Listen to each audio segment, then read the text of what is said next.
How long do I have to be able to hold this plank before my core is going to be strong enough to walk properly? Are weak abdominal core muscles or glutes really the source of so much chronic pain, back pain, hip pain, knee pain? Or are they the source of poor posture problems like anterior pelvic tilt, hyperlordosis, or sway back?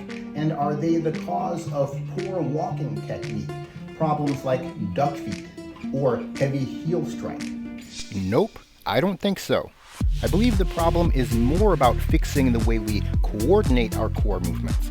However, if you go to any physical therapist for a painful condition involving your back, hips, or knees, it is more than likely that you will be told that weak or tight muscles are the culprit, and the fix is to strengthen or stretch them. If weakness in the muscles, or perhaps sometimes tightness in the muscles, was the problem, it really wouldn't explain why there are so many people who are clearly not weak, like athletes or bodybuilders or people who work physical jobs like construction that are working their muscles all the time. It wouldn't explain why so many of those sorts of people suffer from these same type of posture problems, walking technique problems, and chronic pain that are not caused by an injury. I believe a lot of the focus on weakness and tightness may be a little bit misplaced and may be better refocused on training coordination of our muscles, particularly the core, and how they have to interact with each other to make sure that we are walking properly with low impact on our joints. Because as humans who all walk on two legs, every impact that we have on the ground can be very functional and low impact without causing an issue, or with the improper coordination can misalign the spine and the joints in such a way that it's causing exaggerated impacts with every step. And those exaggerated impacts and stressors on the joints and the spine are really the source of the problem, not the tight or weak muscles in the core. If coordination is really the problem rather than tightness or weakness, then all of the exercises designed to strengthen and stretch the muscles are really missing the point. Hi, I'm Dr. Todd Martin, creator of The Walking Code. And in this video, I'm going to give you some simple exercises that you can use to help coordinate your muscles rather than just simply strengthening and stretching them. And I think that's going to go a long way towards reducing any problems you're having with walking technique or recovering from an injury or from surgery, and get you moving in a very fluid and confident and low impact way.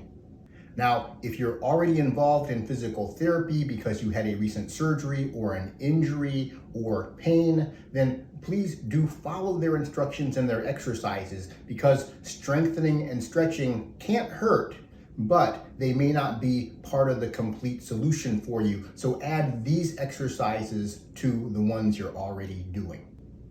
Exercise number 1. We're going to take the forward leg and place the foot lined up in one direction, and then the rear foot, which is going to be behind, facing out at about 45 degrees. And what we're going to do is practice shifting forward from the rear foot to the forward foot, and at the same time closing the door of the core. And I mean the upper waist and lower waist, we're going to close to meet each other. Lower waist reflecting the belly button, turning towards the forward leg, and the upper waist reflected by the arm motion closing in on the belly button. And shift back, let the arm float out, let the belly button rotate back towards the rear leg, and then shift forward, closing the door of the core, sandwiching them together, belly button and arm. And practice that 10 times. The heel should come up on the rear leg as you do that. Sandwich them together. Now that you've done that about 10 times, let's put a little focus on the belly button portion of this movement, and make sure as you're turning your belly button towards that forward leg and shifting in that direction, that at the same time you're tucking the waist so you're not gonna tip forward. So the pelvis or waist should tuck under as the belly button is rotating, because that's what your lower abs on the left side are doing. They're gonna rotate your waist or lumbar spine in a counterclockwise direction while at the same time tucking the pelvis. And then we are going to coordinate that with your upper waist by closing the door, sandwiching them together. So they're moving in opposite directions. Now let's pay a little attention to the hip joint and the hip muscles. We are not going to push off with the glutes, which is going to push us over. We're simply going to allow the hip to relax and move us forward without any tension. So you'll notice the leg is just coming up off the ground. It's not pushing off the ground. That is the proper motion of this hip, meaning it's really just pulling forward in a light manner, not trying to push off the ground. It's really just trying to lift up. So this is exercise number 1. By the time you get to the forward leg, make sure your pelvis is in a neutral position, not tilted forward and not over tucked backwards. Make sure that your knee is lined up around the middle of your foot. And then your arm should be facing in the same direction as the foot.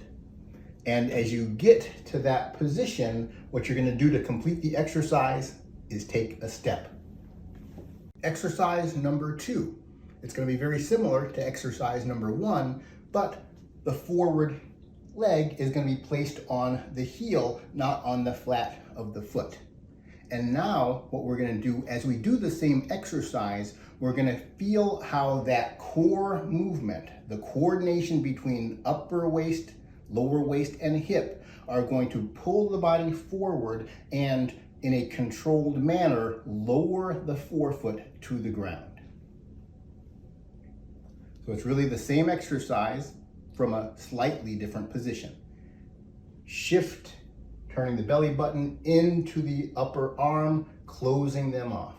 And then shift back, let the heel stay on the ground and the forefoot come up, and then shift. And start to feel a controlled movement, controlled lowering of the forefoot, which is controlled by these lower abdominal muscles that are rotating the belly button in and tucking the pelvis. And that at the same time is going to lower the forefoot to the ground. You should be able to do this slowly, or you should be able to do this relatively quickly. But at no time should you be pushing off the ground. There's no push. If you feel yourself tipping forward, that means you're probably using your glutes here to push off. And just like the end of exercise number 1, after you've gotten to the final position, take a step. Exercise number 3. It's going to be very similar to exercise number 1 and number 2, but we are going to start with the forward leg off the ground. We got to stand in a little balanced position here on your rear leg, forward leg up, heel off the ground. And we're going to begin the exercise by lowering the heel to the ground before we do anything else. So shift back, and we're going to lower the heel to the ground without bending forward. That is the key.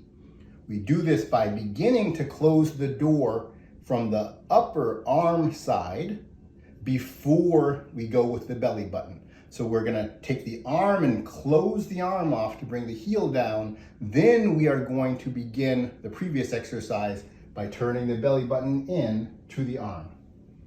So first place the heel, then turn the belly button, then shift back. Place the heel, turn the belly button. That placing of the heel is going to be the arm closing off. As the arm closes off, it puts the heel down, and then the belly button closes onto it. And then, as usual, when we're done, we're going to step off. Those 3 exercises are what you're going to need to do to walk forward on level ground correctly. It's fairly simple, but if you're not coordinating naturally, then it's going to take a little bit of practice. Now, for exercise number 4, we're going to switch it up a little bit and we're going to use the core in a slightly different manner. And for this exercise, I'm going to face directly forward with my forward leg facing the camera, rear leg off at 45 degrees. And let's pretend like we're doing exercise number 1, where we're closing the door like this. And you can see how the rear leg is going to stay on the ground as we're doing that, but the heel comes up, but the forefoot and toes are still on the ground. What we're going to do this time in exercise 4 is, instead of closing the door against the belly button, we are going to take the arm on the right side and turn it with the belly button as we move forward, and then shift back. And what you should notice is, as you rotate the belly button and arm in the same direction, your rear leg should come up off the ground as you shift the weight. And then bring it back. Feel the coordination between the upper waist, the arm, and the lower waist, the belly button, as you shift.